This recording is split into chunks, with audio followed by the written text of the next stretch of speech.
Former Minister for Regional Affairs Isaac Musumba, Igara East MP Michael Mawanda and businessman Matthias Magola had been charged with extortion on the basis of a complaint by an Indian business conglomerate, Videocon. Musumba and his colleagues arrived in India over a month ago to settle a business dispute and asked for a settlement from Videocon Electronics officials worth about $20 million or 53 billion Uganda shillings. Instead, their passports were taken away and movement restricted.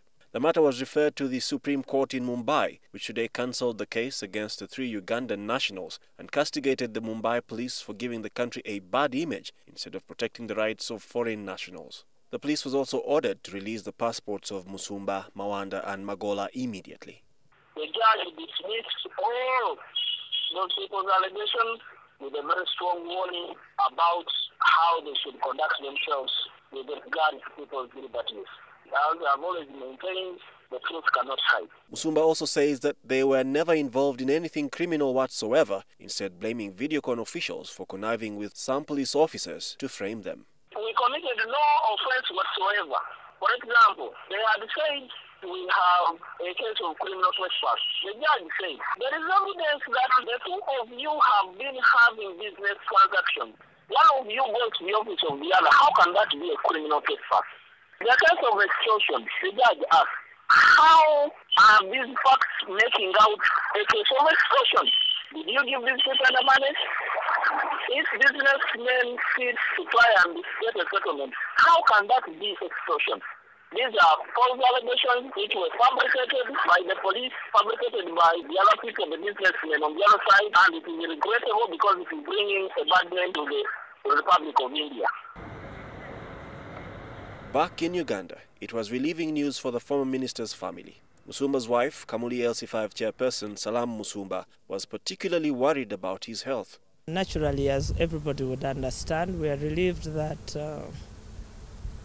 it has ended well, because at some point I had fears that because he's diabetic, that you could end up with a dead body here.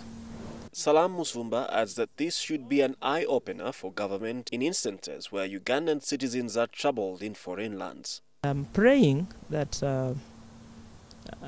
Ugandans who find themselves in such a situation will be helped faster and will be helped whatever they do, whatever they get caught up in.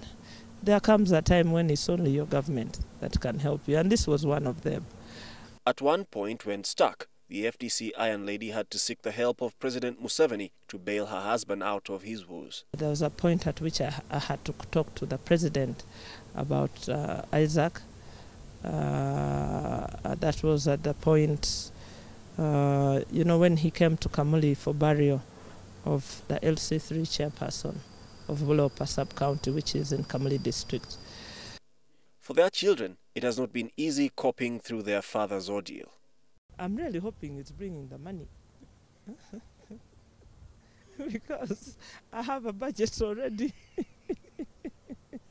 Musumba says he will return to Uganda soon, but not before finishing what took him to India in the first place. He intends to pursue the compensation settlement for his client from Videocon after further consultations with his lawyers in India.